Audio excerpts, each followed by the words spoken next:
So I like to start every podcast with a few questions to help my audience get to know you. Are you ready? Absolutely. All right. First one is, how do you like to start your day? What's your morning ritual like?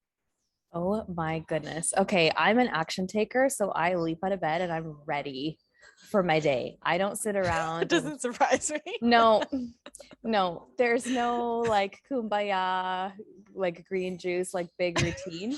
I to be honest, I don't have a morning routine and that always kind of shocks people, but I like to have a focus for my day and jump into either what makes me feel amazing or get into my productivity. Like I just tackle it.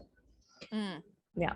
So you like jump out of bed and you either get to work or what's something that makes you feel amazing? Like Yeah, what would that be? I jump out of bed and I wander lazily over to my shower.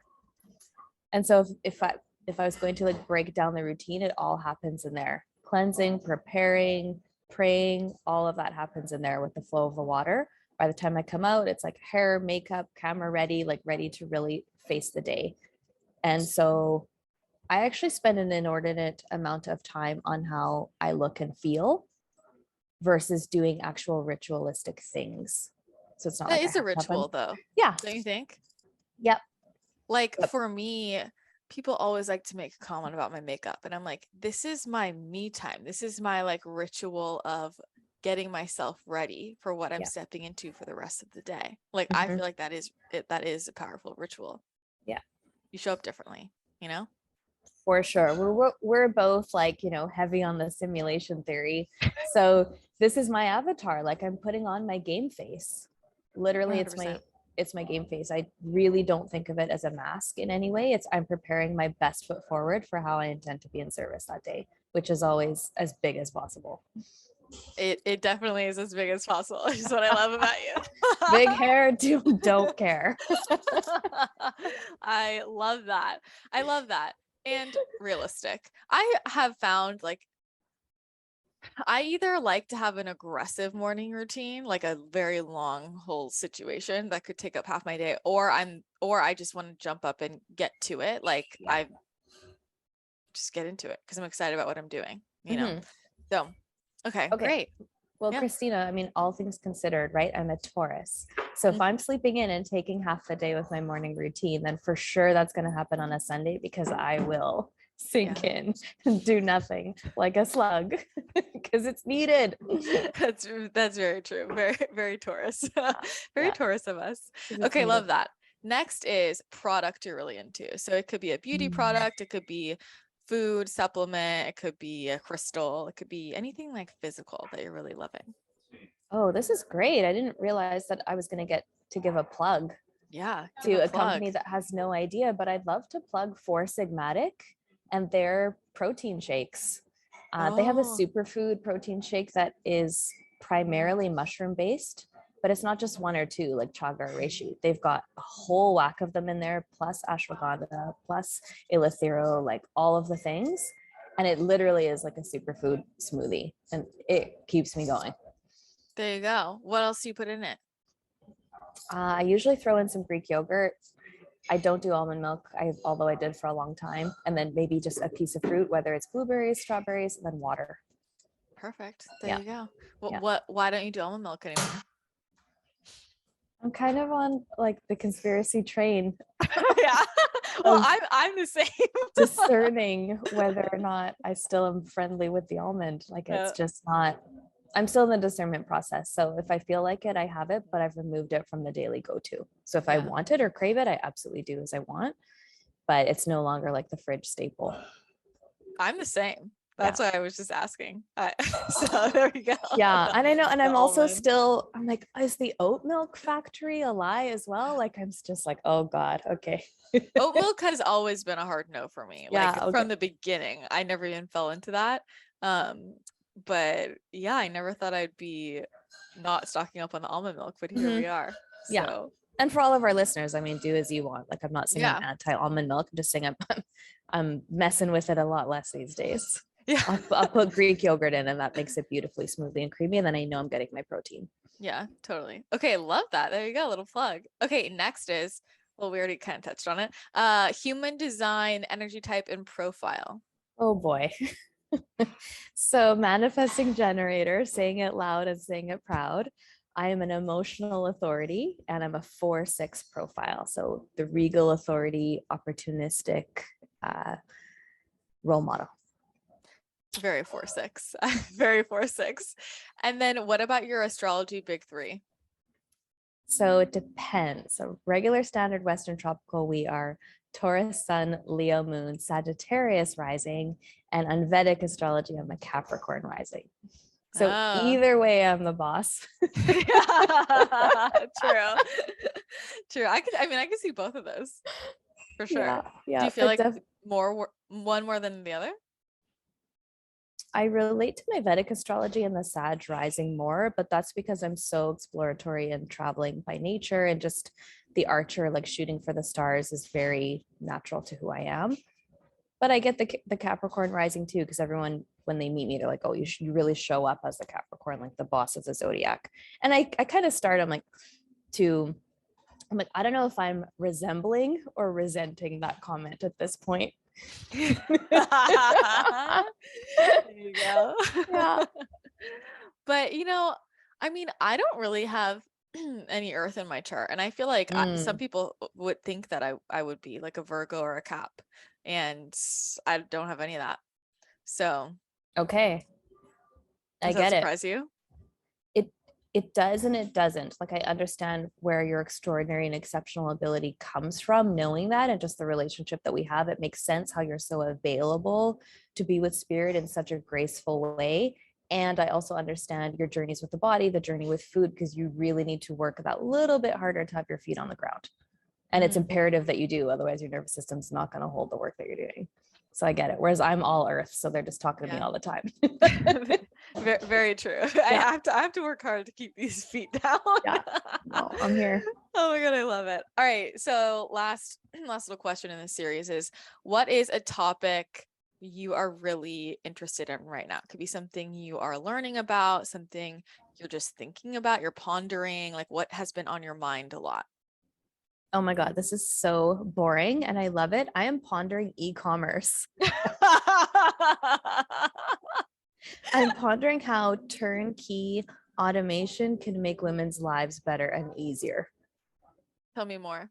Yeah. So, I mean, you know that I'm heavily money focused and I'm excited to dive into all the prosperity topics and, like, the keys and codes and all the funny spiritual language that we use to describe the amount of abundance that's possible in our realms. And I'm really digging and diving deep into how e-commerce is a channel for that, because not only of the creator ability and people setting up these automated businesses, but us as women investing into things that we don't necessarily need to understand at the level that our estrogen safety constantly wants us to, because it's automated and running on its own.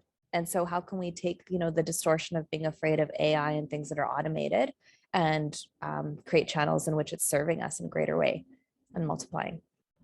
I think So that's the biggest block, right? Is I don't understand it, so I'm scared of it. Yep. Right. And I think even in this conversation, everybody listening, like, you don't need to get overwhelmed. I always have to have Jennifer dumb it down for me as much as possible. So I know you happily will, right? Yes. Oh, absolutely.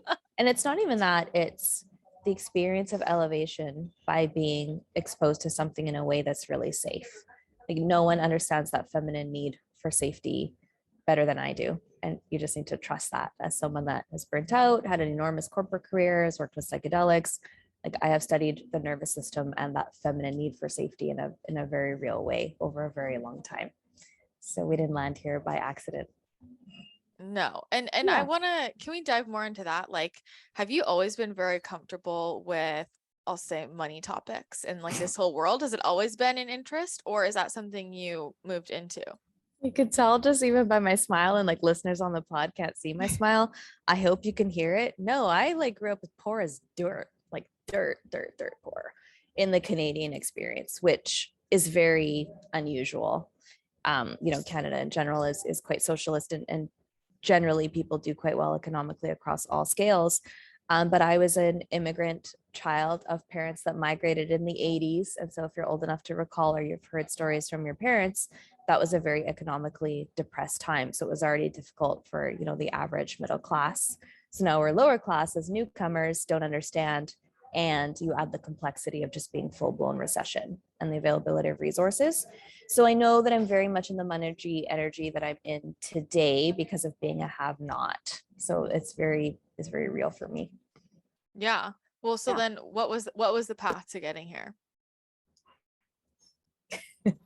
A whole lot of learning, trial and error, many different careers, but it's also just the manifesting generator path of skipping along and seeing what happens in life and responding. So Mhm. to make a long story short and yet still compelling, it's the realization through the ascension, like really taking in all the wisdom, that financial sovereignty and freedom is actually the greatest way to bring safety into the feminine nervous system, because it means freedom and choices, and that us being able to move freely to decide things for ourselves is the number one thing that I didn't have. And so it's the number one thing that I sought out. And I would go down many different paths and channels seeking that through different jobs, through different relationships, through different artistic abilities, just being creative, period. And it would only ever leave me being more insecure, right? Because that which we're constantly seeking is only showing where we're lacking it. The desire itself implies not having, right? And so really being deep inside that realization of like, okay, what does it actually look like to be safe and secure as a human in this realm? What does that mean? And it boils down to resilience around resources.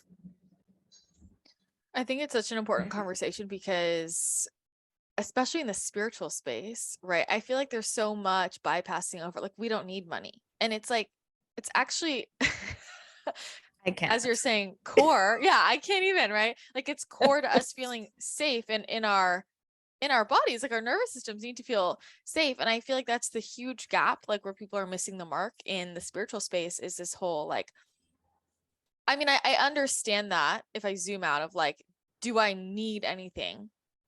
No, right? But if I'm in this experience, in this video game, and having resources allows me to do X, Y, and Z and spread more light and help more people, then and like feel safe and secure, right? And then how much better can I show up for everybody else? Then Boom. yeah, money is a really fucking important conversation. Boom. So what That's was my the second favorite F, by the way, like alongside finances. So thank you for reminding me. It doesn't have to be as family friendly a show, no, it because doesn't. this is a polarizing topic. And I think the more that we can be very real about it, the more that we can help. Yeah. Yeah. Look at the words that you said and what happens when women have money. You said the more we can uplift others, the more we can help others. So why do we think of the other? If we're really inside our spirituality, you're really not fucking around, you're really not joking about your time here on the realm, you know that you are the other. So if you're not spending your time literally up leveling yourself as that blueprint and the living template of possibility and the fullness of your incarnation, then you're still just playing around and kicking rocks. Very true. Very Like true. you're actually taking the species backwards. When did that realization set in for you? Um, in truth, it was inside my coaching practice, which bloomed into the Bloom Institute, working with women in a psychedelic capacity, not just in serving medicine, but in taking them through a methodology that I developed called the Bloom Method, where we did that inner child work, that shadow work, and really looked at leaders fully being in their light. It's like luminosity for light leaders and all that's needed there, you know, soft skills, hard skills, all of the things. And when you take people that are in leadership positions and you introduce the concept of healing to their life, what I found was, okay, great. They're now at another rung on the ladder, or one step forward in their resilience and their ability. But every single woman, no matter what the trauma is, we all have unique stories inside the tapestry, but it always boiled down to, I'm not good enough. Like you can look at guilt, shame, resentment, all of the things in the lower vibrational scale that we experience, but it always shows up as the pain of separation, which is, I'm not good enough. And beyond that, I'm not good enough, then came, okay, what can we do about that? And every single time, every leader lacked mentorship and they lacked money. So they all had great ideas. They were all extremely capable, highly intelligent business leaders in their own right. So not just coaches, like I wasn't a coach that was coaching coaches. It's tech leaders, CEOs, people in healthcare, other therapists, for example. Every single time they knew what their soul's purpose was, they were now ready to actualize it. Two missing ingredients: mentorship, money. So if you want me to keep riffing on that, it then became, we know that the key to psychedelic work is integration. And I love talking about psychedelic work because it's really no different than what we're experiencing inside the spiritual process or ascension. It's just you're internal to the psyche and where you're learning it. You don't have to do plant medicines to relate to this conversation. Anyone that's relating to ascension anyway knows what I mean. Breath work can take you there. Like there's a lot of things. Your practices with the Ahai is a very similar feeling and experience. And so the key is integration. And we confuse integration, but integration is action with intention that keeps that magic in your life alive. So now that you have the awareness, what are you doing with it? And there's the pain of growth as you go from who you were to who you're becoming now that you have the learning. And so this is where those realizations came in of the mentorship and money being what's needed, because that's what made the soul's purpose actually possible in the physical embodiment for them. They need tools here in this realm. 100%. I mean, every single person who comes in, like, and what rich people who come in to see me, right? People who have a lot of money, they still, when they're coming into me often, are still feeling like I don't have enough resources. Yeah. Right. Like, isn't that what caps us all? Right. It's like, Yeah. oh, if I only had this, then I would do that. Right. And what are all the things in your life that you're saying, once I have this amount of money, then I'll do that? Or like, you know, we had this conversation and I'm like, screw this. I want to just meditate all day and get paid for it. Exactly. And I was like, well, I've got something for you. Yeah. Here you go. Yeah, I've got something for you. And abundance is, I mean, if you're, 500 to 600 episodes along in Christina's world, you know that abundance is way beyond just money. So I'm for sure on the green juice train. I'm for sure on the pumping up your mitochondria, on the sunlight, on the vitamin D. Like all of that is in here. And that's where it starts. But that next rung on the ladder is really looking at global problems at a global scale and wanting to be part of a mass movement and making that change. And it's one person at a time. So I'm looking to enable the 99%. And I know that our Healy Feely spiritual community is moving a lot of cash and isn't really sure how to steward it. And stewarding is being a philanthropist. And thinking that big is scary. But it's actually the easiest thing I've ever done. It doesn't have to be scary. No, it's the easiest thing I've ever done. Like once I just dived in and did what I thought was hard, I realized how what we say that we're living in a distortion, this realm is a distortion, how much that is actually true, because the action itself was simpler than the readiness, preparation, and belief that it took me to just take the step. Yes, 100%. But okay, before we get down that rabbit hole, because this is going to lead us down the whole rabbit hole, I want to go back to when you're saying like leaders missing or needing money and mentorship. With the mentorship piece, was that because they didn't know they needed it, so they weren't seeking it out, or there just weren't mentors for them? Both. Okay. Both. Yeah, I mean, you and I have both been in really high ticket masterminds together, and we know what it took to gather the resources to even get there. Right. And whether it's time, money, effort, cost, all of the things that we put into the equation to be in the right rooms with the right people, you don't know that you need to be in the right rooms with the right people if no one ever told you that that's a key in your ascension process. Yes. So if you're hanging out with your same old friends doing the same old things in your town, you're having the same conversations, and therefore your programming and what's showing on your mental movie is just deepening the groove in your brain, the mental model of what's possible, which remains a very limited worldview. So no, women don't know that they need mentors. They don't know that they should surround themselves by people that either scare the shit out of them or inspire them to such a degree that they start to shift. It's like being around friends that are fit and healthy. Yeah. Just by osmosis, you're going for walks rather than sitting around and or making different eating choices because of the influence. So I started to surround myself with people that actually also understood affluence. Whole different ball game. Whole different ball game. And Yeah. I'm really glad you brought that up, because I was actually thinking about this last night. I don't really know why. I was just laying there thinking about like what are the things I wish I knew when I first started my business. And Oh my gosh. one of the big dumb moments was, I mean, I was like grinding, hustling, trying to like make friends with everybody. And I would look at people in my industry who clearly were all in like a clique. Like, you know, and I was like, I want to be in that group. I was like, I want to be in that group. I want to like, you know, be invited to those places. I wanted to be in that group, and I tried really hard. And then I felt like a dumbass when I realized, oh, they're all in the same mastermind.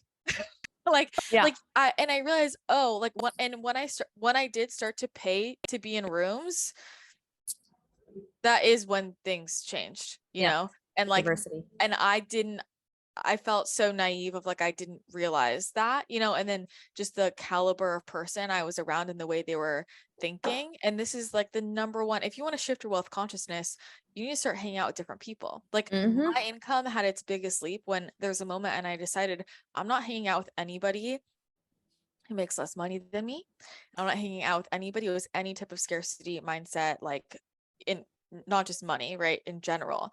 And that meant at the time, because I was young, right? I'm like, well, I'm hanging out with people who are much, much older than me at this point. But when I started doing that, it was a very radical shift. And that is when my income completely changed. I saw the world in a different way because I was in elevated conversations and around very different energy so that I could calibrate up. Yeah, that's it. That just reminds me how blessed I am and how privileged I am to know you because of that reflection inside the hologram. Like I'm proud of my age and I'm happy to state it and shout it from the rooftops everywhere I go. Like I'm 39. And if you think that, you know, Christina's in her 20s at the time of this recording, you know, that reflection that, you know, we're all one and she's me just observing this from a different vantage point. I'm so happy that the ancestors of the future are the younger generation and that you're already realizing this and that we're inside these circles, because it's not always easy and it takes a great amount of courage. And I'm constantly reconciling inside myself and my own heart, not leaving behind the people that I love dearly and instead doing everything I can to bring them along. Like every 2 steps forward I take, okay, how can we reach a hand back and bring our sisters with us every time? Knowing that each person is on their path and their soul has its own contract and they're doing their thing in their own timing, but not forgetting ever to turn around. Like a meme or something that I share very often is, instead of striving to be a look at me girl, how about being a come with me girl? And I think that's very important. And if you're really talking about ascension and helping the collective, that we need all hands on deck in a very serious way. And you know what serious is in my world? Fuck ton of fun. Laugh as much as possible. Why? Because joy, closest vibration to enlightenment. If you're not laughing, we're doing it wrong. Oh my gosh, 100%. Well, thank you. I feel privileged to know you too. I'm so grateful for you. I adore you. Yeah. And I think, you know, with that, it's like it goes both ways, right? So, and we'll circle back into this. For me, I had to realize like I'm not going to wait until people would tell me like, oh, well, when you hit this point in your career, when you're this age, and I'm like, why can I not do that when I'm 21? Yeah. Like, why not? You know, because I was like pushing to be there when I was 21, when I was 22 with people much older than me. And that's just continued. And it's like, it doesn't matter where you're at right now. Act from the future version of you. Yes. Think from the future version of you. And Yes. like, that's how we bridge the gap. Yeah, it's by being the bridge, because then all your selves merge in the hologram when that head and heart coherence really happens. So there, when we say fake it till you make it, it's like, well, there's levels to this shit. Like, it's not about faking it, it's about believing it so hard you become it, because there just is no other option. Like, if you're resting your laurels on plan B, plan A is not going to happen. So if you're not living it, breathing it, wearing it, talking it, strutting it, all the things, right? And then our favorite thing too is when we say like hanging out in the tension, and you're like, the sexual tension between me and my desires. It's like, has there ever been a more true statement? Like that's literally creative, like life force at work though. Though. No, it really is. It really is. Well, this leads like I think let's talk about what triggered you to start Celestial and what that is. Yeah, sure. So I first actually got some media recognition and had some beautiful write-ups done about wanting to start a fund. And so for people that don't know what that is, that's code word for an investment fund. So raising money from investors to go out and invest in either a cause or a business under the name Bloom Fund. And then I found myself in a women's investment circle out of New York called Eve Wealth. And at the time, I was all rah rah about psychedelics. That was my primary line of business. And I wanted to raise a fund to fund medicine keepers, ecology, climate change, like just all of the things that are near and dear to my heart. And that's still happening. But of course, in the earth realm, it's like you make plans and then God laughs at you and you're reminded that you're here to execute the creator's plan, right? So inside that circle, the founder of that circle said to me, Jennifer, you need to speak to this woman, Camilla. She's advising on psychedelic companies, but I have a feeling of something greater and you two need to talk. So Camilla and I get on a call to talk. She's doing like fundraising consulting for a psychedelic company. She's now my co-founder, but she's like an award-winning entrepreneur out of Scandinavia and the Nordics that I can never say enough about.